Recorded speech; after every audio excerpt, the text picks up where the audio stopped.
సుమతిని సెల్లో నుంచి బయటికి తీసుకొస్తారు. అప్పుడు సిఐ త్రిలోక్ ఈవిడ్ని తీసుకెళ్లే వెహికల్ ఎక్కించండి అని లేడీ కానిస్టేబుల్స్కు చెప్తూ ఉంటారు. లేడీ కానిస్టేబుల్స్ సుమతిని వెహికల్ ఎక్కించడానికి తీసుకెళ్తూ ఉంటారు. అప్పుడే సీత పోలీస్ స్టేషన్కి వచ్చి ఆగండి అని చెప్పి గట్టిగా అరుస్తుంది. మా అత్తమ్మను ఎక్కడికి తీసుకెళ్తున్నారు అని సిఐ త్రిలోక్ని నిలదీస్తూ ఉంటుంది. నీకు చెప్పాల్సిన అవసరం మాకు లేదు అని సిఐ త్రిలోక్ అంటాడు. ఎన్కౌంటర్ ప్లాన్ చేశారు సిఐ గారు. ఆ రోజు తప్పించుకుందని ఈరోజు కాల్చి చంపేయాలనుకుంటున్నారా మా అత్తమ్మని అని సీత సిఐ త్రిలోక్ని నిలదీస్తూ ఉంటుంది.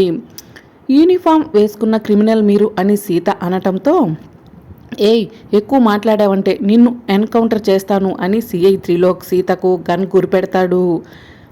మీకు చేతనైతే ఎన్కౌంటర్ చెయ్యండి. మహాలక్ష్మి అత్తయ్య దగ్గరే డబ్బులు తీసుకుని సుమతి అత్తమ్మను చంపాలని కుట్ర చేశారు కదా, నన్ను కూడా చంపండి, మీకు ఎక్కువ డబ్బులు వస్తాయి, షూట్ మీ అని సీత సిఐ త్రిలోక్ని అంటూ ఉంటుంది. మరి రాబోయే ఎపిసోడ్లో ఏం జరుగుతుందో తెలుసుకోవాలనుకుంటున్నారా? అయితే ఛానల్ని సబ్స్క్రైబ్ చేసుకోండి.